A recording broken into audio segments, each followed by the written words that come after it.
আমারও একটাই চাওয়া আপনাদের কাছ থেকে, আপনারা শুধু এইটুকুনি আশীর্বাদ করবেন যেন আমরা সারা জীবন এইভাবে থাকতে পারি। না না না প্রিয় দর্শক বন্ধু, এটা ছাতু নিয়ে এসেছি।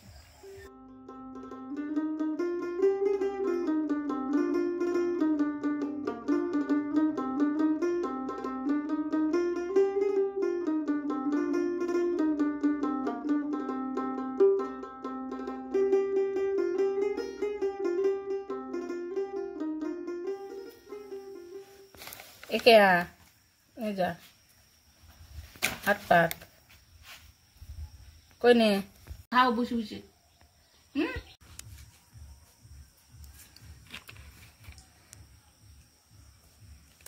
গিলাসে গুলো নি কেন?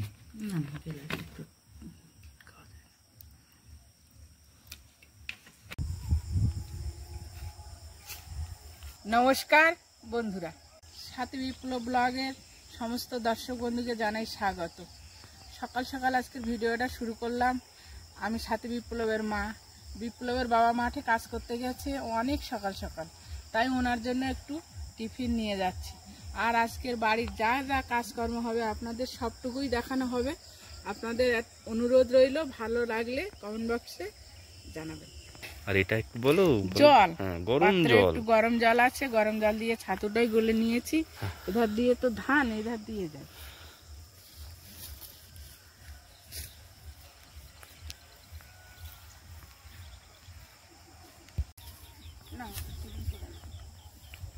এটা ছাতু নিয়ে এসেছি।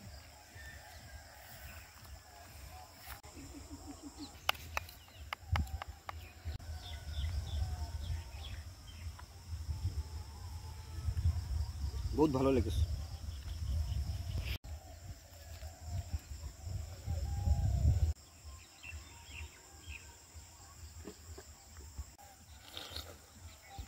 প্রিয় দর্শক বন্ধু, আপনাদের সকলকে সুপ্রভাত জানাচ্ছি। আমরা খুবই সকাল সকাল একটি পর্ব শুরু করেছি।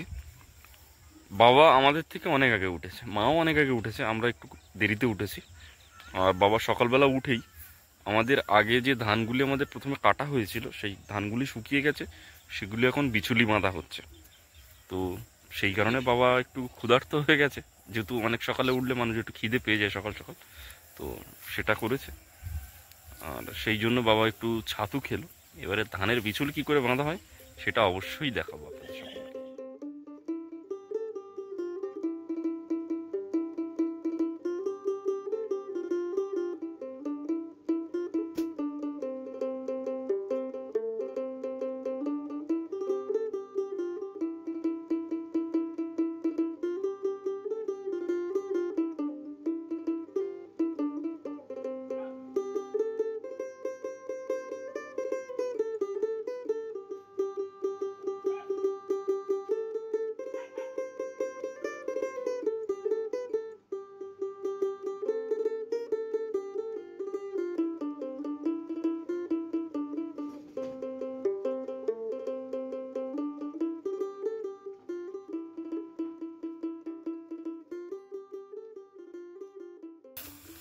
বাবা এতক্ষণ ধরে যে কাজটা করলো এটা হলো বিচুলি বাঁধা।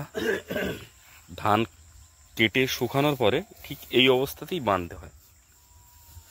দেখুন, খুব কাছ থেকে দেখালে কীরকম দেখাচ্ছে। কেটে রাখা ধানগুলোকে ঠিক এইভাবে আরও একটু ধান দিয়ে জুড়ে নিতে হয়। তারপরে দুটো পাক দিয়ে একটা অংশ ওর ভিতরে ঢুকিয়ে দেওয়া হয়, দিয়ে মাথা সমান করে আর একটা অংশ ভালো করে টেনে দিতে হয় যেন পরবর্তীতে বেরিয়ে না যায়। ব্যাস, ধানের বিচুলি বাঁধা হয়ে গেল। গুড মর্নিং সাথী।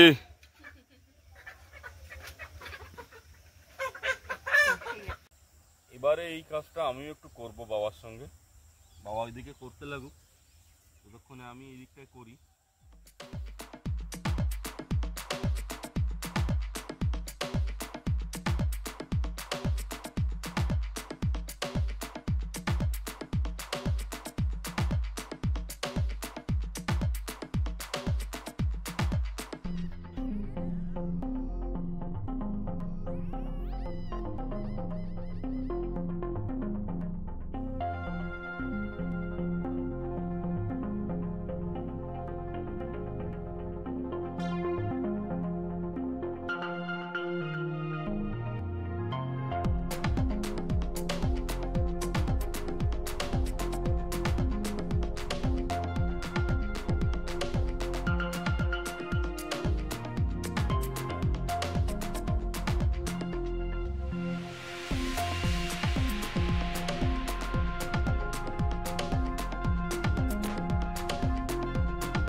জল নিয়ে যাবো।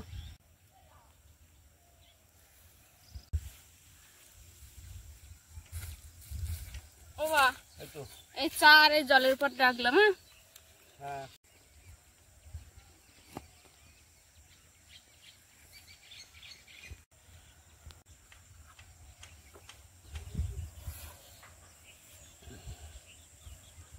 চা নাও, চা খাওয়া যাক। চা খাওয়া যাক।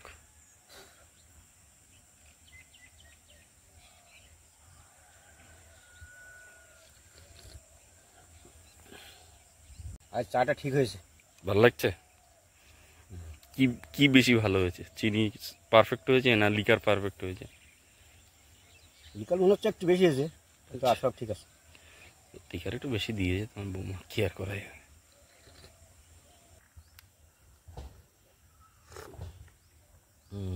বাবা ঠিক কথাই বলেছে, চাটা বেশ ভালো হয়েছে।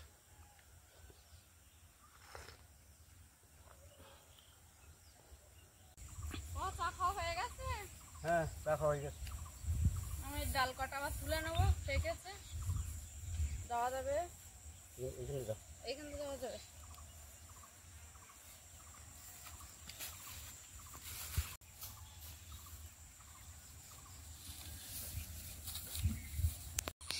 তো এখন আবার 2-1 দিন পরেই চলে এসেছি মাঠের ডাল তুলতে, আর সেই সঙ্গে সঙ্গে দেখুন প্রভাতে পাখিগুলো কি সুন্দর ডাকছে। তুমি দেখো একটু, দেখা আমি যাচ্ছে না দেখছি, হ্যাঁ পাখিগুলো? তুমি দেখছো, কিন্তু দর্শকদেরও হ্যাঁ। দেখাতে পারবো না। ছোট ছোট তো ওরা এত উড়াউড়ি করছে, আমার ক্যামেরায় ধরা পড়বে না, ঠিক আছে? আর ওদের একমাত্র এখানে আসার একমাত্রই কারণ যে ধান পেকেছে। চারিদিকে ধান পেকে গেছে, এই ধান ওরা খাওয়ার জন্য চারিদিক দিয়ে ঘোরাঘুরি করছে, ডাকাডাকি করছে, ওদের মধ্যে একটা আনন্দ।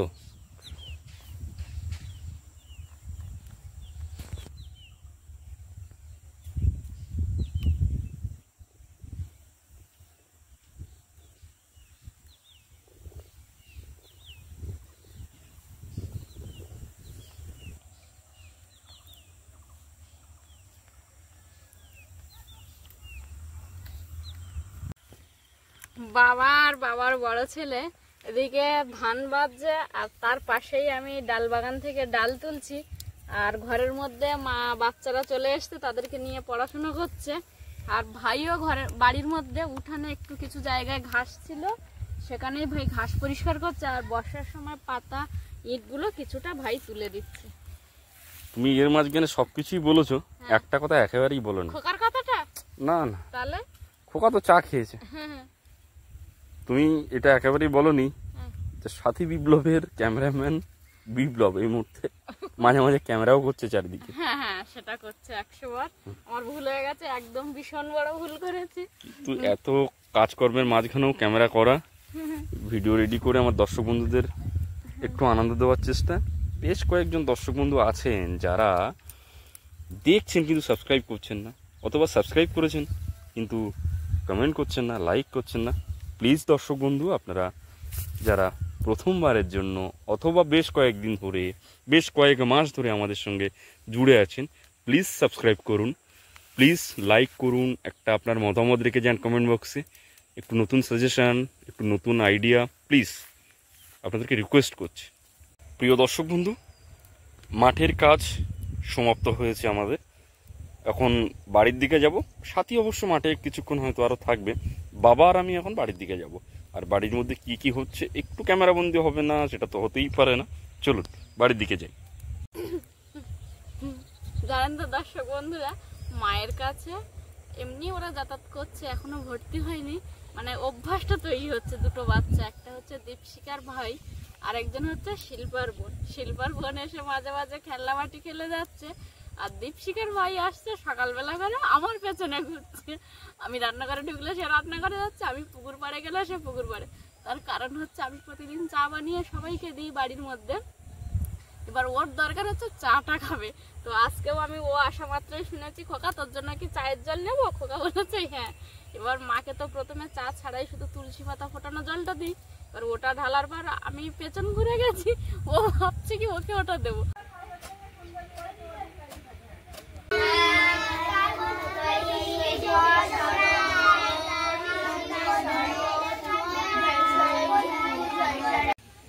বর্ষাকাল বিদায় নিয়েছে, শীতের আগমন ঘটবে। আর সেই সঙ্গে সঙ্গে আমরা এই রাস্তায় চলবার জন্য বর্ষাকালে কিছু ইট বিছিয়েছিলাম, আগের দিন কয়েকটা তুলেছিলাম, আর আজকে পুরো ইটটা আমরা তুলে দেবো, দিয়ে এই জমিটা পুরো একটু রিপেয়ার হবে। এই যে গর্তগুলো আছে সেগুলোকে ঠিক করে দেবো। সবার প্রথমে যেটা করতে হবে, ইটগুলোকে তুলে নিতে হবে।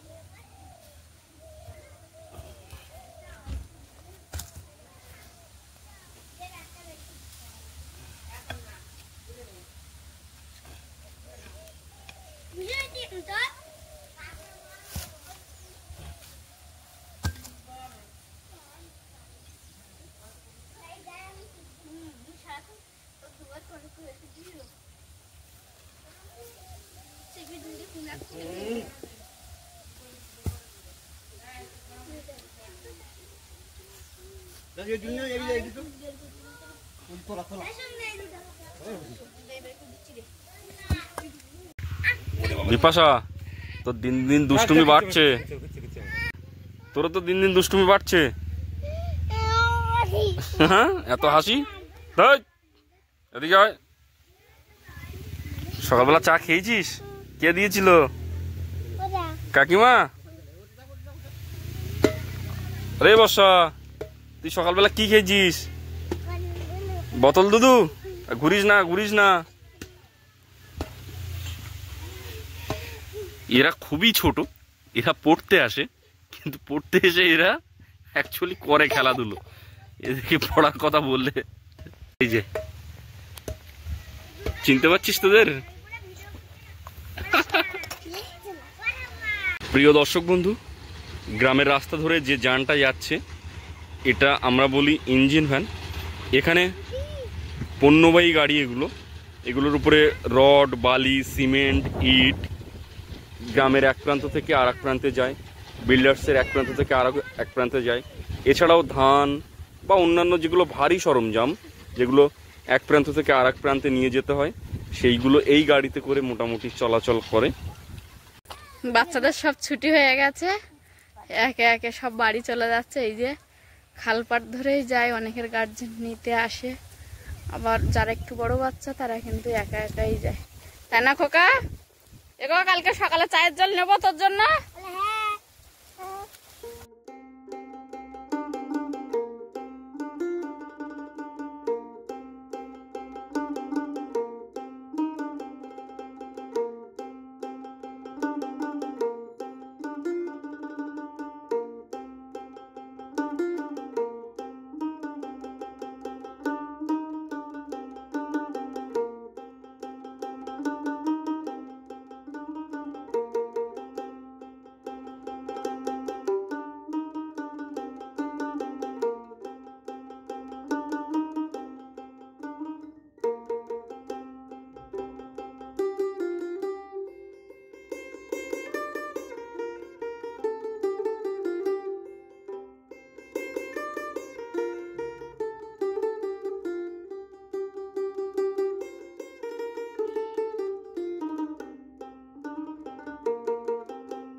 অনিমেষ কিছুটা করেছে আর আমি কিছুটা করছি, এগুলো মাটি দিতেই হবে, নাহলে লোকের আবার অসুবিধা হবে হাঁটা চলা। লোকের না, আমাদের বাচ্চারা আছে। সবথেকে বড় কথা, ওরা বেশিরভাগ এই টাইমটা যাতায়াত করে না, সকাল বিকাল এখান থেকে।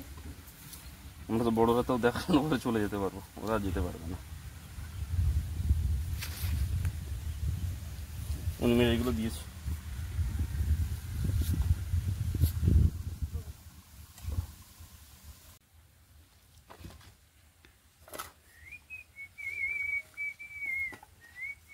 আমি নিয়ে যাচ্ছি।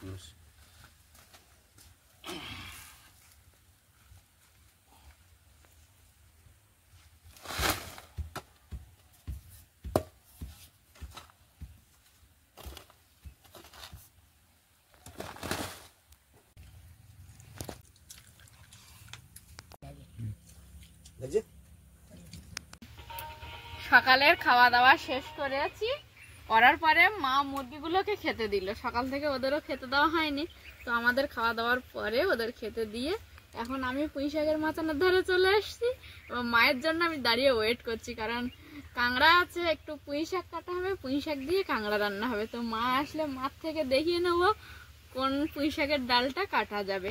আর তার সঙ্গে এই যে আমি দুটো খোপা পুঁতে রেখেছিলাম, এবার আরে একটা এরকম দিতে হবে লম্বা করে, তো সেটাও মা দিয়ে দেবে।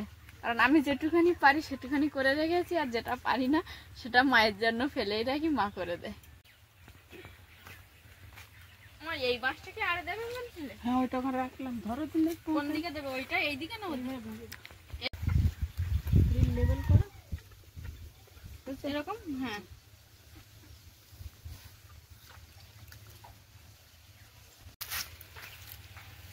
দিলে হবে না, রাস্তার ধারে যে মন্দিরগুলো আছে। আবার ঠান্ডা। মার ওদিকে লাঠিটা ধরে বাঁধনটা কিছুটা দিয়ে আমি চলে এসেছি এবারে কঞ্চি নিতে। কারণ একটা ধরে দিলে আরেকটা বাঁধতে একা অসুবিধা হয় না। এখানে একটা কঞ্চি নিয়ে যাব, গিয়ে আড়াআড়ি মাচায় দিয়ে দেবো।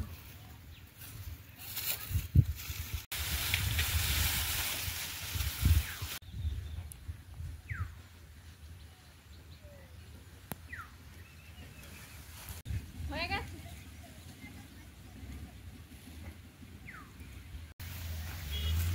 হবে না এতে? ওর দিকে তুমি করে যাবে। হ্যাঁ না, এইটা এই পর্যন্ত আছে। ওখান থেকে একটা ডোক, হ্যাঁ তাহলে ওই ডোকের আগের থেকে এইখানটা কাটে।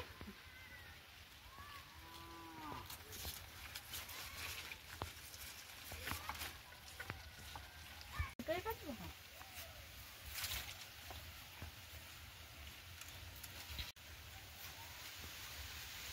এই একটা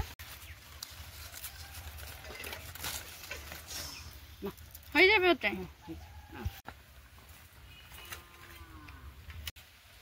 দেখুন কত সুন্দর তরতাজা পুঁই শাক। আর অনেক শখ করে মা আর আমি দুজনে মিলে কিন্তু লাগিয়েছিলাম পুঁই শাকগুলো। আর হালকা শীতের আমেজ পড়তে পড়তেই প্রতিটা এই যে পাতার গোড়ায় গোড়ায় কিন্তু বিটুলি চলে এসছে। এই যে দেখো, হাত নড়িও না, দেখাতে দাও। দেখেছো? এই দেখো, এই দেখো, এই এই আচ্ছা ঠিক আছে, আর দেখানো সম্ভব হচ্ছে না। আমাদের এই পুঁইশাকের মাচাটা আর একটু বাড়াতে হবে। পুঁইশাকের গ্রোথ খুবই ভালো, আর শীতকালে পুঁইশাকের এই জায়গাটায় যদি এর গোড়ায় একটু জল দেওয়া যায়, পুঁইশাকটা আর একটু বৃদ্ধি হবে, ফলনটা ভালো হবে। যার কারণে এই মাচাটার পরিধি একটু বাড়ানো হচ্ছে। আগের দিন দুটো খোপা পুঁতেছিল, সেখানে আজকের বাবা এবং মা আর সাথী তিনজনেরই উদ্যোগে এই মাচাটা তৈরি হচ্ছে। এই পালাগুলো মূলত দেওয়া হবে।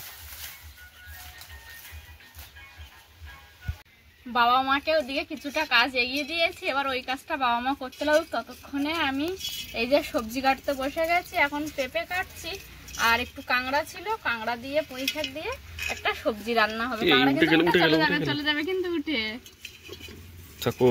না না না, প্রিয় দর্শক বন্ধু, আপনারা আগের একটা পর্বে দেখেছিলেন যে আমরা নদী থেকে কিছু মাছ এবং কাঁকড়া নিয়ে এসেছিলাম। অনিমেষ বাড়িতে না থাকার কারণে এই কাঁকড়াটা রান্না করা হয়নি। আজকে রান্না হবে, আর মূলত রান্না হবে এই পুঁই শাক দিয়ে। যারা এই ধরনের খাবারগুলো খেতে একটু অভ্যস্ত আছেন তারা নিশ্চয়ই জানেন যে পুঁই শাক আর কাঁকড়া কি, হ্যাঁ, কীরকম লাগতে পারে। এটা একটা খুব গ্রাম বাংলার কমন খাবার। যাই হোক সাথী, আমাদের মনে হচ্ছে যে এই ভিডিওর পরিধি আর বেশি বড় করা উচিত হবে না, কারণ আমাদেরকে তো একটা টাইমের মধ্যে থাকতে হবে। তাহলে তুমি তোমার মতন করে শেষ করো। শুরুটা করেছিল মা, আর শেষ করবে তুমি। আর আপনারা আমাদের এই শাশুড়ি বৌমার যে মেলবন্ধন সেটাকে অনেক ভালোবাসেন এবং বলেন যে এটা যেন সারা জীবন থাকে। হ্যাঁ, আমারও একটাই চাওয়া আপনাদের কাছ থেকে, আপনারা শুধু এইটুকানি আশীর্বাদ করবেন যেন আমরা সারা জীবন এইভাবে থাকতে পারি। তো মার করার পর্বটা শুরু, আর বৌমা এখন শেষ করছে। আপাতত পর্বটি এখানেই শেষ করছি। এতক্ষণ ধৈর্য দেখার জন্য আপনাদেরকে অনেক অনেক ধন্যবাদ। দেখা হচ্ছে নতুন কোনো একটা ভিডিওতে। ততক্ষণের জন্য আপনারা ভালো থাকবেন, সুস্থ থাকবেন, নিজেদের সকলের প্রতি খেয়াল রাখবেন। আর আমার সকল বয়োজ্যেষ্ঠকে জানাই অনেক অনেক প্রণাম, সমবয়সীকে জানাই অনেক অনেক ভালোবাসা, আর ছোটদের জানাই আদর ও স্নেহ। সবশেষে আমি যেটা বলে থাকি, সাথী বিপ্লব ব্লগের সঙ্গে সদা সর্বদা জুড়ে থাকবেন। নমস্কার, আজ তাহলে আসি।